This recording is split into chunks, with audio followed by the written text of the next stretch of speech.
Homesteaders, gardeners, and cooks. My name is Jennifer. Welcome to Miles Away Farm, or welcome back. Today we are canning beans, and I've got several videos in which I can beans in one form or another. But today is a little bit different and a little bit special because I'm basically canning a refried bean. So I don't know about you guys, when I was first out of the house in my early 20s, I loved Rosarita refried beans, and it was a staple in my house, and I bought them all the time and knew when they went on sale and stocked up. And so just refried beans out of a can, not obviously as authentic as a true refried bean where you fry them in some lard and mush them down, but these are great to have on hand, and now I make them with my own beans that I grew myself. This is a pinto bean, and these I grew in 2020. I did not realize how long these had been sitting on my shelf. And so I decided to can these up, but I can them up as what I call Mexican pintos. I ended up using a pork stock in these, totally unnecessary. I just happened to have it on hand. We had made pork ribs for 4th of July, and so I had a gallon of leftover pork stock left over, and so I used it to cook these beans. And then most importantly, I added a teaspoon to each jar of this spice mix, and this came from a website that is my absolute all-time favorite recommended website for canning called Healthy Canning. It's out of Canada, and every single recipe or tip on there is referenced back to a trusted, tested resource. And so there's no cowboy canning on that site, no rebel canning on that site. Everything is tracked back to where it originally came from. It's a great source for, sifting through the myriad books and resources and information that are out there. And they're really good about explaining the why behind things. And so they don't just tell you how to do something, they explain why it is that you do it this way and not that way. I think this originally, when they came out with it, was something to be added to already cooked beans as a way of flavoring them up if you were going to refry them in a pan. And then I just incorporated it into actually using it in my canned beans themselves. And so that's where this came from. You can can baked beans, so there's tested recipes for baked beans, and the only difference between those and just canning dried beans once you've reconstituted them with plain water is that I think the cooking time is like 5 more minutes for a pint. And so what I did is I just incorporated a little bit of spice into this. I used some pork stock in this, and then I added 5 minutes to the overall pressure canning time of those beans. But absolutely delicious. I will put a link to this spice mix below and put the ingredients on the screen as we're going through the video, but really great to have on your shelf-stable pinto beans. I will note, by the way, I had a little bit left over in this recipe, and I decided to just cook them up in a pan, and we'll eat them, over the next couple of days instead of actually doing another canning load for 1 or 2 jars of beans. And these beans were old. These beans are from 2020, and they'd been sitting dry in my pantry for that time. They never got soft just cooking them on the stove, and I cooked them for the entire time that I was canning these beans, which was, I think, 80 minutes. That is what happens with old beans. They dry out to the point where they don't easily reconstitute. However, you can take really old beans and pressure cook them, and they will cook all the way through. So if you've ever cooked beans and they were just chalky and they never cooked through and got soft no matter how long you cooked them for, and you thought it was something that you were doing wrong, like maybe you'd added a little bit of acid to the mix, so there was some tomato in there, or maybe you added salt at the beginning, and there's a big urban myth out there about adding salt to beans making them tough. It wasn't either of those things. It was simply that the beans were really old. And this happens with store-bought beans. You buy a bag of dried beans from a shelf, you have no idea how long those beans have been sitting there, and sometimes they're actually multiple years old. And so this is why I grow different dried beans every year and store them in my pantry. But every year I try to go through and actually pressure can the oldest ones because they don't last forever. They do get to the point where they're so dried out and old that they will not easily reconstitute unless you cook them in a pressure cooker. So after cooking the leftover beans that I had on the stovetop in water at a low simmer for over probably an hour and a half and not having them cook all the way through, I threw them in my Instant Pot, added a little bit more water, and cooked them for 15 minutes in my Instant Pot, and now they are soft. So just FYI on that, if you've ever cooked beans and not had them cooked through, pressure cooking is the way to go. But pressure canning ready to eat refried beans, absolutely delicious. Let's get started. So as mentioned, these are pinto beans that I grew in 2020. And it should be noted, I just bought a box of organic pinto beans at the grocery store and planted them, so nothing special about the variety here. But I am going to give everything a good rinse because there's always a little bit of plant stuff left over when I shell these in the jar. All the plant and the beans that aren't quite mature float, and so I just pick those off and pour those out. And then I'm putting this in a big pot. It looks like I'm cooking them. I'm not. This is just soaking. So I soaked these overnight in this big pot. No salt or anything, just soaking them. Gave them a good rinse, basically until the water ran clear. And then I'm putting them back in the pot, and I'm using my pork stock. You could just use water here. I just happen to have this pork stock. It came out of the fridge. It was cold, and there was a little bit of fat that was congealed on the top. And so I went ahead and just filtered it through a fine mesh strainer in order to filter out any of that fat, because I did not want that in my finished canned goods. And if I hadn't had enough pork stock, I would have just added additional water to this, but it turned out it was just about enough. So I'm going to bring this up to a simmer, and then I'm going to simmer it for a half an hour. And so basically I am par cooking these beans. I'm not cooking them all the way through, but I'm making sure that they are completely rehydrated. They are not going to expand in the jar once they're in the jar and in the pressure cooker. I use pint jars. You can can beans in quart jars, but we find that we use them up faster if we just use pint jars. You will see a YouTube internet trend where they just put dried beans in a jar. They usually fill it about a third of the way full with dried beans and then fill it up with water, cap it, and put it directly into the pressure canner. So those beans have not been rehydrated. They have not been cooked at all. And I highly, highly recommend not doing that. I think it's unsafe. The amount of time that it takes to pressure can beans has been tested based on those beans already being partially cooked. And they're using the same amount of time for starting with a bone dry bean that they would use if they were starting with the bean that are like these and are partially cooked. It is unsafe, and it's only a matter of time, in my opinion, until somebody actually gets seriously ill from cooking beans this way. It is not that hard to just remember to soak them overnight and then to cook them for a half an hour while you're doing something else in the house or in the kitchen, and going and doing this the proper, safe way. I highly suggest that you do not dry can beans. I don't know where that trend came from, and it's not really that big of a time saver. I don't understand it. So whenever I can beans this way, I'm usually just finishing a jar of dried beans. I never know quite how many jars I'm going to need. And so I tend to fill everything with a good scoop or two until they're partly filled. I'll go through and do all of my jars, and then I go back through and finish them off.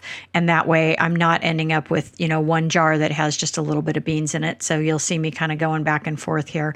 And the beauty of this is that it doesn't matter how many beans you have. You can partially cook these, and then if you've got more than one canner load, you can just set them aside and fill your second batch of jars and do your second canner load a little bit later. So it works out just fine.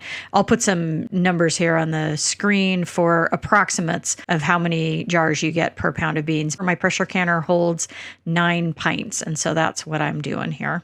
I like to give everything just a little bit of a shake in order to get as many beans in that jar as possible without actually physically squishing them down, which I wouldn't want to do. And you can see how much actual liquid is in the jars here. Not a huge amount.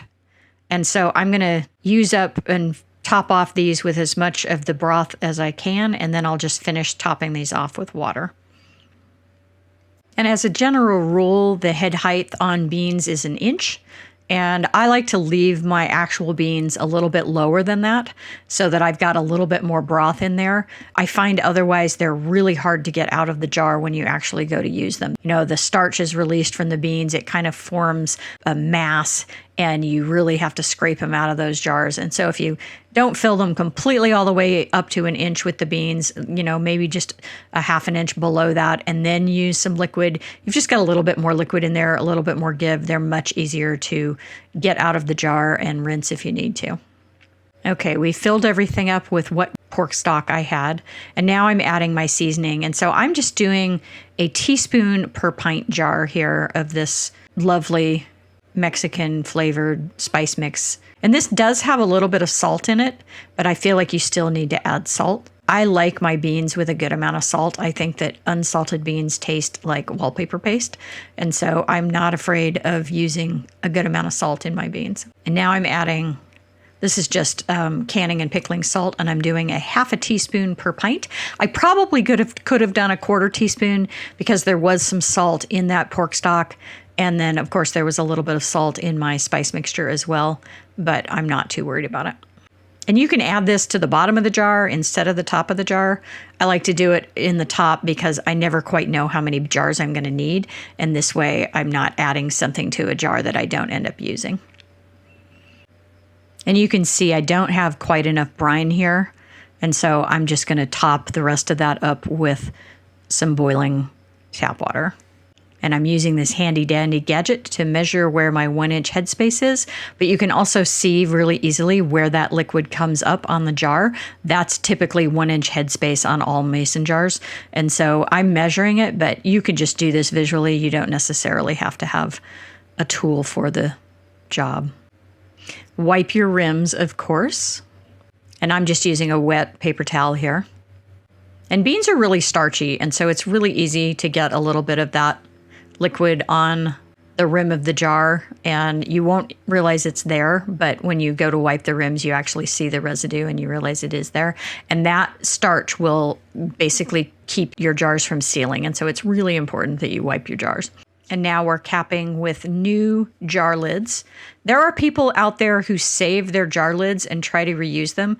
These are not that expensive, and having a failed seal on a jar is heartbreaking, especially when you consider the amount of time that went into this in terms of growing the beans, shelling the beans, storing the beans, rehydrating the beans, canning the beans. It's like, I don't want to have a jar seal because I cheaped out on not wanting to have 25-cent jar lid. These lids are from 4 Jars. I really like them. I've been using them, not sponsored, maybe someday. I've been using them for a couple of years. But other than this, buy a name brand that has good reviews. There were a lot of people having issues with really cheap knockoff brands during COVID, stuff coming out of China that was super thin and really could not take the pressure of pressure canning. And so they were buckling, or they just weren't sealing because they didn't have enough sealing compound on them. So buy good quality lids. It's worth it. So finger tight on the rims here. And that just means, just enough to where you start feeling it catch, but you're not really cranking down on it. The whole idea here is that as the contents inside that jar start to boil, that air is going to escape out the top around that rim of the seal. And so you want it to be tight enough that water isn't getting in, but loose enough that air can push its way out, because that's actually what's going to create your vacuum seal in the end.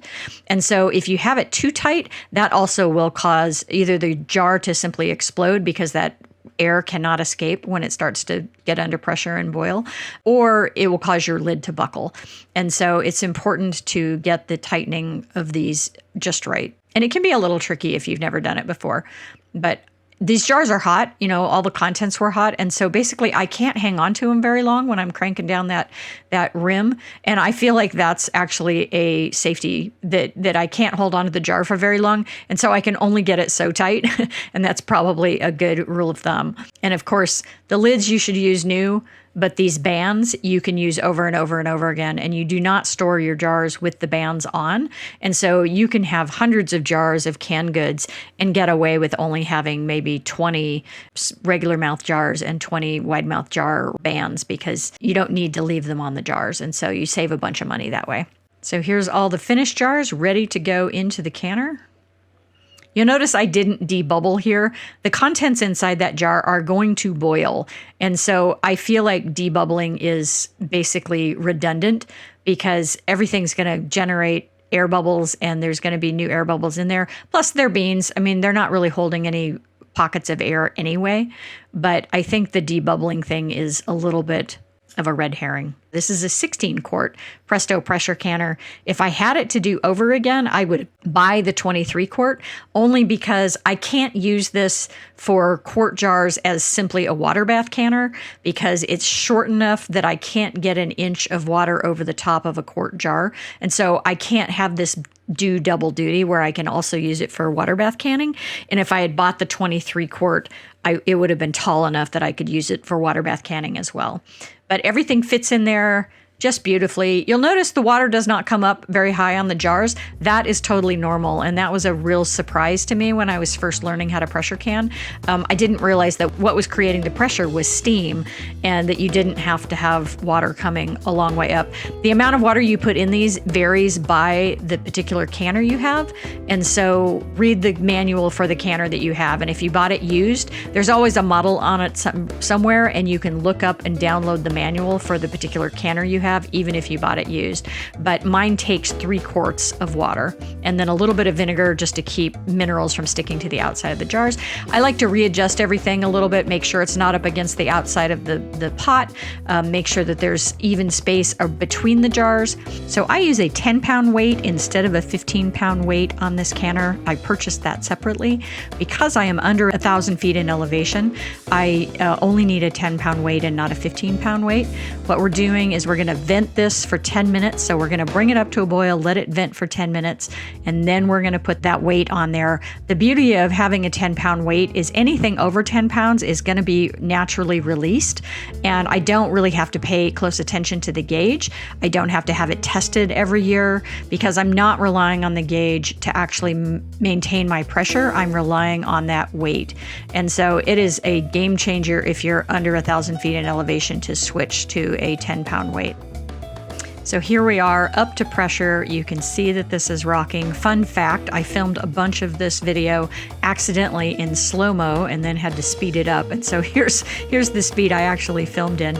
But you can see how that's rocking and letting off pressure. And so anything over 10 pounds is just being released by that rocking, and that's exactly what you want. And once you've done this a couple of times, you figure out what the setting is on your stove in order to get it at just barely rocking. You don't want it to rock super fast, but you want it to continue rocking, because if it stops rocking, then you have to start your timer all over again. So here's the finished beans. I let the pressure naturally release, and then I took the lid off, and then I let it sit for another 10 minutes. I've been having problems with some of them not sealing, and I think part of that is I'm just pulling them out of that canner a little bit too early. And so I'm letting them sit for 10 minutes instead of 5 minutes, which is typically what's recommended, and that seems to have solved most of my problems with jars not sealing all the way. So these turned out beautifully, all 9 of these jars completely sealed. And then here are our finished beans the next day. Notice that I have taken the rings off of these jars. They're ready to go into my pantry. And make sure you mark what's in there and the date, because you think you're not going to forget, and a year and a half from now, you're not going to remember.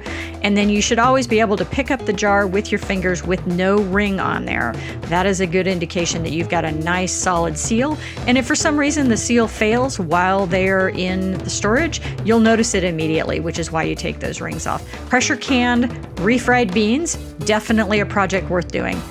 Thanks for watching, Tribe. If you like this kind of content, give me a thumbs up, subscribe, leave me a comment, and share. I have new content coming out every week.